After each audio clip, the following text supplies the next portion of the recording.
yeah, I'm really proud of myself and super happy. I mean, even though this tournament looked like it maybe the scores were maybe I had everything under control, it wasn't, from the beginning till the end so easy. So I'm happy that I could improve during the tournament, and I felt really good on last two matches. Played with a big amount of confidence. So I'm really proud of myself. Well, I don't know. I feel like I'm usually excited when I win tournaments. Sometimes, okay, there's maybe a little bit more of the relief than just pure happiness. But right now, I just feel like I've done really good work, and maybe because of that, because I just know, that it hasn't been easy after Australia, and I've been working hard to play well and to handle everything mentally well. So I'm just proud of myself, maybe because of that. Can I just follow up? Do you feel that this is a title that could be significant for the rest of the year for you? I don't think, in terms like that, because I don't know what's going to happen in the future. For sure, 2 years ago, it felt like that because I actually believed that I can win titles on hard courts after winning Indian Wells and then Miami. But, I mean, I already kind of know that. So this time is just, I'm super happy with the work, and I know what's going to happen in the future, but for sure I'll work hard to play on this kind of level. Well, because you can't, control your thoughts usually, they will come. The question is, how are you going to handle them and what are you going to do with them? But usually when you don't want to think about something, it's going to start popping in your head anyway, and it's not easy to control that. So I think that's why. Well, I would say, at the beginning of the tournament, I felt like, again, I didn't have much luck with the draw. I played, opponents that sometimes I, struggled with. I lost against Linda in Australia this year. Then I was pretty stressed, actually, before facing Caroline Wozniacki, because I felt like we haven't played in a while. I didn't really know how her game feels on my racket, and I just have huge respect for her. So this was, the time, this kind of match where I had to kind of work through the stress. But then it felt, after that, I just felt like I could actually, play my game more freely, and that's what I meant. Hi, congratulations. Thank you. So you won this tournament 2 years ago, and then Ash Barty announced her retirement, and you are elevated to number one.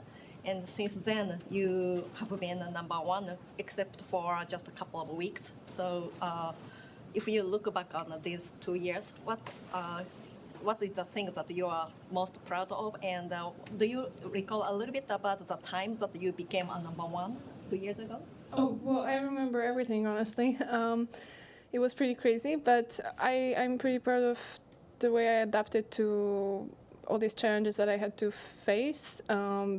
First becoming world number one, then, actually feeling comfortable with it and using it on court, then, being a target of many players that wanted to beat particularly me, then, starting next season as world number one. So I'm really proud of how I handled everything. It's not like, it just happens and then it's done. You have many things, that you have to face during one season. So yeah, I'm just pretty proud. As you spoke a lot about your serve, your new emotion in the last few days also, I felt that today probably you went for it with the first serve, especially when the score was 3-3 all or 4 all.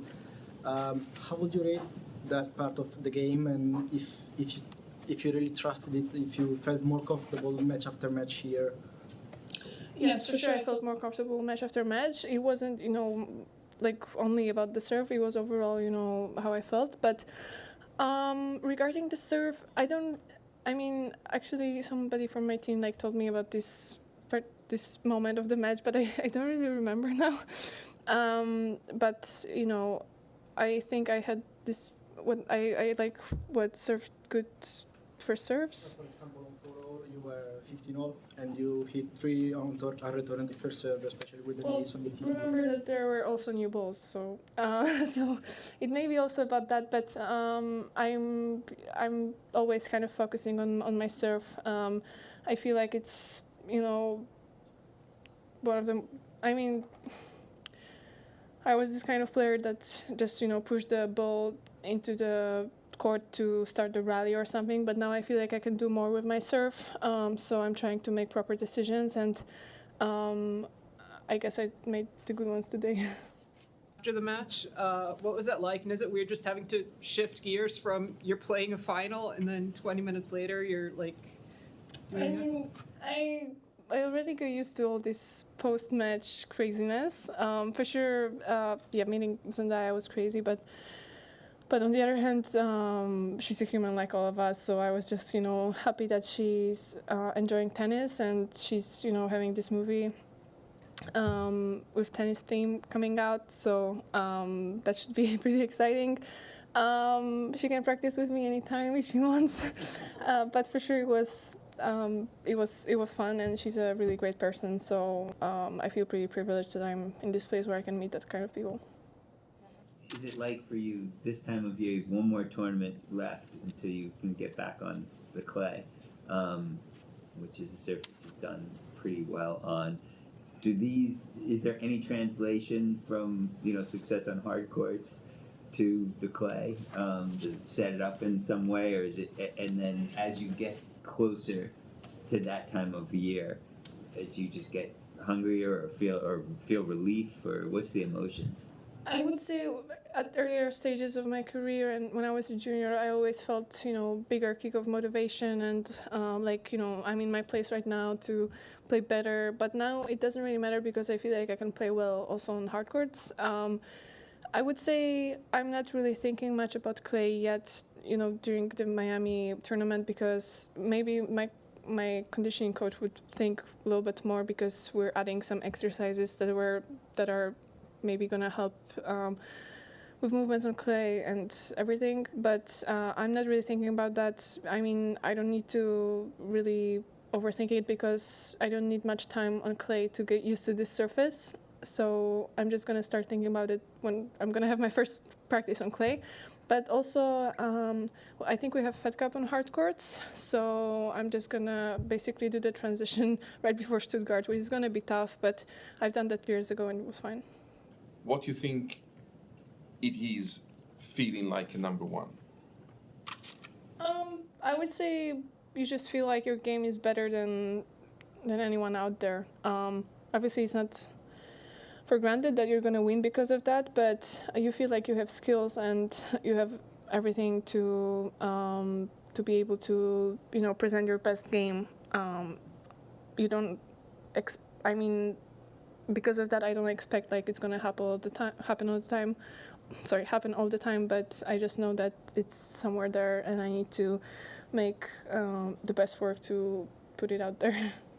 Well, it was pretty simple. I just knew what I wanted to improve. I had pretty clear idea of that. I just focused on that, and I kept focusing on it till the end. So I knew that I should have, made some decisions that let Maria come back to the game a little bit, and when I lost my lead, but honestly, there's no point of overanalyzing it because still it's not like I've been broken, we still had 3-all, 4-all, so 4-all, yeah, 4-all, so I wasn't feeling like I lost control or something. I just knew what I wanted to improve, and I did that.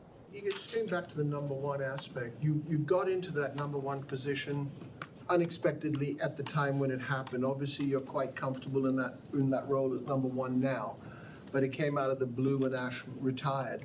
How long did it take you to feel totally comfortable at being number one? There are gonna be ups and downs still, so I don't expect I'm always gonna feel comfortable. There's pressure, so sometimes it hits harder, sometimes it doesn't hit at all. So I wouldn't say that at some point I felt comfortable and that's it. Now I'm gonna be comfortable till the rest of my career, so. Yep.